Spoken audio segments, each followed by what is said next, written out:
معزز خواتین و حضرات، حضرت علی رضی اللہ تعالی عنہ کا فرمان ہے، اگر کوئی تمہاری فکر کرتا ہے تو اس کی قدر کیا کرو، کیونکہ دنیا میں تماشائی زیادہ اور فکر کرنے والے بہت کم ہوتے ہیں۔ لوگوں کے عیب تلاش نہ کریں، ورنہ حضرت علی رضی اللہ تعالی عنہ نے فرمایا، جو لوگوں کے عیبوں کو خریدنا چاہتا ہے اسے چاہیے کہ اس کی ابتدا وہ اپنی ذات سے کرے۔ جو شخص موت کا منتظر ہے تیزی کے ساتھ وہ نیکیوں کی طرف دوڑتا ہے۔ کسی کی مدد کرتے وقت اس کے چہرے کی جانب مت دیکھو، ہو سکتا ہے اس کی شرمندہ آنکھیں تمہارے دل میں غرور کا بیج بو دیں۔ اگر تم پانی میں ڈوب رہے ہو اور تمہیں یاد آ جائے کہ وقت نماز ہے تو نماز کی نیت کر لو۔ کسی انسان کو دکھ دینا اتنا آسان ہے جتنا سمندر میں پتھر پھینکنا، مگر یہ کوئی نہیں جانتا کہ وہ پتھر کتنی گہرائی میں گیا ہے۔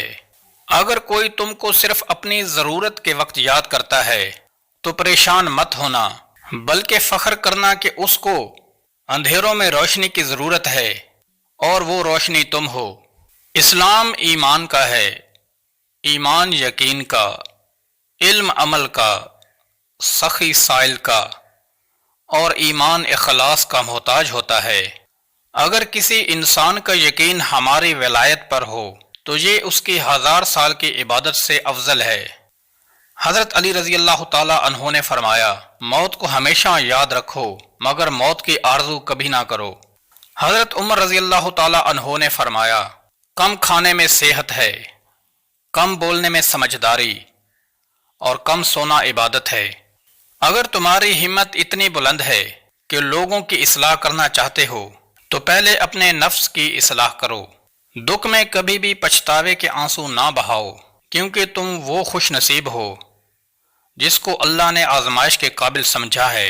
معزز خواتین و حضرات، حضرت علی رضی اللہ تعالی عنہ نے فرمایا، نیک بننے کی 3 خصوصیات یہ ہوتی ہیں، جب خدا کسی بندے کو نیک بنانا چاہتا ہے تو اسے کم بولنے، کم کھانے اور کم سونے کا الہام کر دیتا ہے۔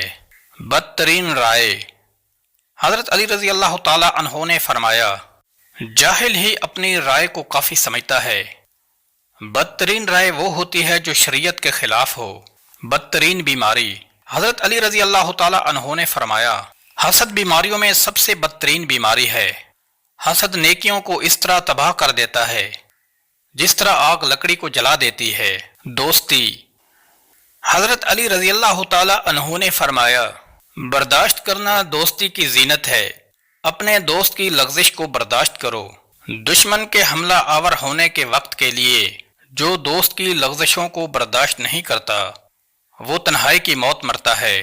اللہ کے نزدیک حضرت علی رضی اللہ تعالی عنہ نے فرمایا، جو شخص یہ جاننا چاہتا ہو کہ اللہ کے نزدیک اس کی کیا قدر و منزلت ہے تو اسے یہ دیکھنا چاہیے کہ گناہ کا ارتکاب کرتے وقت اس کے نزدیک خدا کی کیا قدر و منزلت ہے۔ اگر توکل سیکھنا ہے تو پرندوں سے سیکھو کہ جب وہ شام کو واپس گھر جاتے ہیں تو ان کی چونچ میں کل کے لیے کوئی دانہ نہیں ہوتا۔ تمہارا ایک رب ہے پھر بھی تم اسے یاد نہیں کرتے، لیکن اس کے کتنے بندے ہیں پھر بھی وہ تم کو نہیں بھولتا۔ بھائیوں کے حقوق ضائع کرنے سے اللہ تعالیٰ اپنے رحمت کے دروازے بند کر دیتا ہے، اور برائی کرنے والے کے ساتھ بھلائی کرنا ایمان کے کامل ہونے کی علامت ہے۔ معزز خواتین و حضرات، اگر آپ کو ویڈیو پسند آئی ہے تو ویڈیو کو لائک کر کے چینل کو سبسکرائب ضرور کر دیں تاکہ ہر آنے والی ویڈیو کا نوٹیفیکیشن آپ کو مل سکے۔